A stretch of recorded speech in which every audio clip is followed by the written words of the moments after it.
any cessation of weapons would be an extremely bad thing.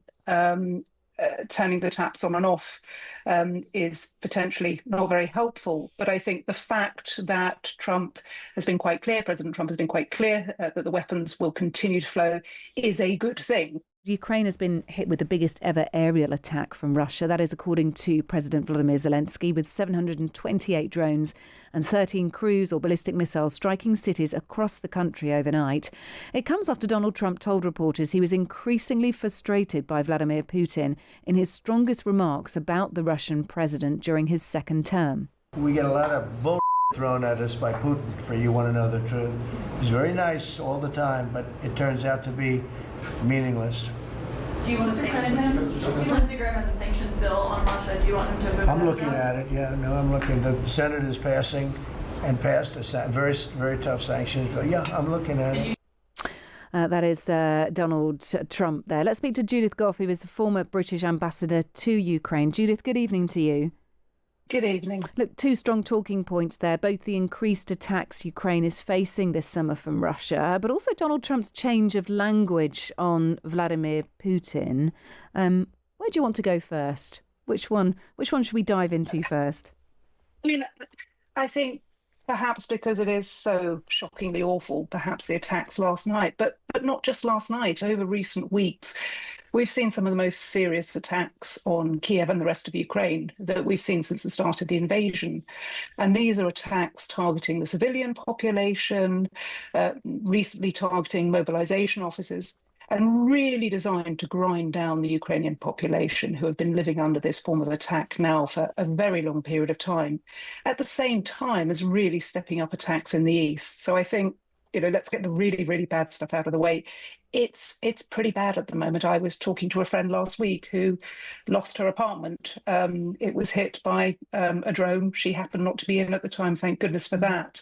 But this is really a very difficult period for Ukraine. Yeah, and look, the city of Lutsk, that's pretty close to the Polish border, isn't it? 50 miles or so. Yeah. Suffered the brunt of last night's attack. Is there any sort of relevance to location? I know that the western cities, Lviv and Rivne, were also attacked. What is Russia doing here, do you think? Is it just a scattering of attacks culminating over a period of weeks that are simply meaning that no area of Ukraine is left untouched? Or is there a strategy behind some of the locations where they're targeting? As I say, I think some of the targeting, certainly that we've seen over the past couple of days, has been targeted specifically at mobilization offices. And I think that's very clearly designed to thwart Ukraine's mobilization efforts, which, as we know, are difficult anyway. They need people on the front line. So I think that's specifically designed to thwart that. But I think it's really a very clear signal that we can hit you wherever you are in Ukraine. There is no safe space.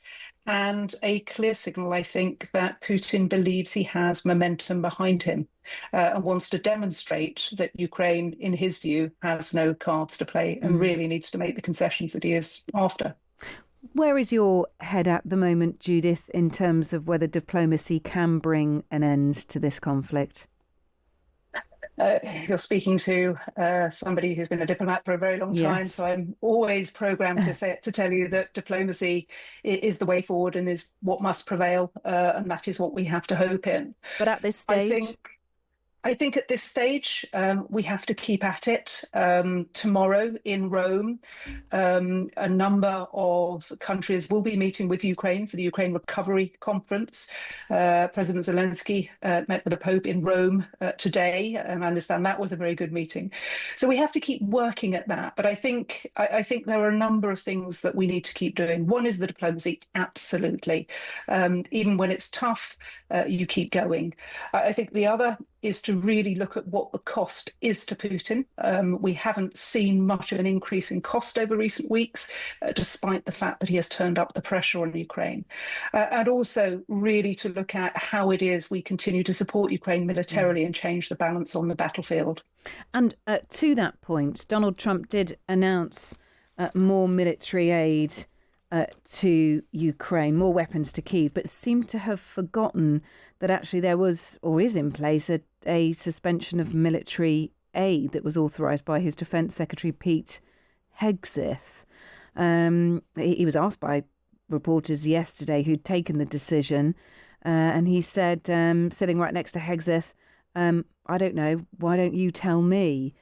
So this is good news for Ukraine, but again, a bit of a sort of a mismatch of approach by Donald Trump, who's also obviously made these comments about Putin. But just to address the supply of weapons, first of all, Judith. I mean, obviously, any cessation of weapons would be an extremely bad thing. Turning the taps on and off is potentially not very helpful. But I think the fact that President Trump has been quite clear that the weapons will continue to flow is a good thing. And I think we've all seen different administrations at times talk at cross purposes, sometimes happens in press conferences. The clear signal from him, and I think based on what he has seen over recent weeks, has clearly shaped his thinking on that, is to continue that weapons flow, which is, of course, precisely what Ukraine needs in order to be able to defend herself. Yeah, the US outlet Axios reporting that may mean now that 10 Patriot missiles could be sent to Ukraine, and Kyiv, relies on the interceptors to counter Russia's missile and drone attacks. And we've just been speaking about how they are increasing in frequency and intensity.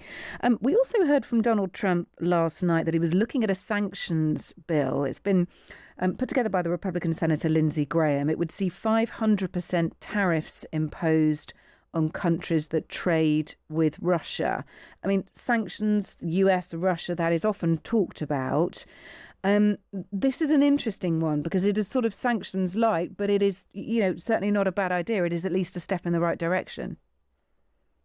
I think it's a really interesting idea. And of course, one of the challenges has been throughout is sanctioning Russia is one thing, but other countries have continued to provide support to Russia in ways that are not helpful for Ukraine on the battlefield. So I think this is a very interesting idea, to take forwards.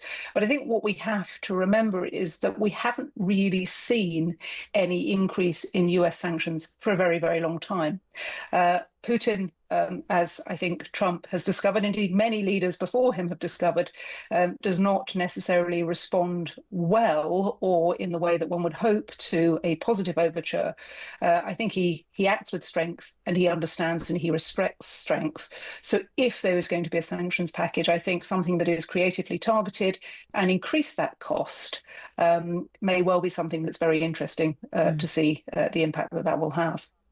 Yeah, and 500% tariffs could be one of those things that is said and never really, nothing is ever done about it. We've seen many of Donald Trump's threatened tariffs be knocked down the line some. So don't sort of take that as read, I suppose, as something to consider as well.